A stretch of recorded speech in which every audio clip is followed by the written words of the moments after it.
talaga, officer. Humahanga na sabi ni Amira kay Damian. Kumindat ito bago kinuha ang baril at binarilang lock ng kadena sa kanyang katawan.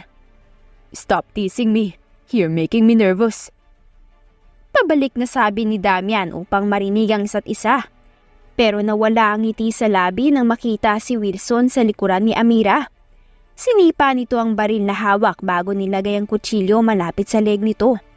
Napaigik si Amira nang maramdaman ang unting hapdi sa leeg dahil sa sobrang talas ng kutsilyo na hawak ni Wilson sa kanyang leeg. Ngunit imbis na magsalita ay nakatitig lang si Amira kay Damian na para bang magkaroon ng silent battle sa kanilang dalawa. I trust you, Damian. Kahit hindi man imikin ay ramdam ni Amira na nabasa nito ang iniisip niya.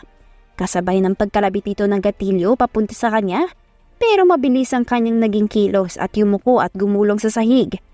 Pero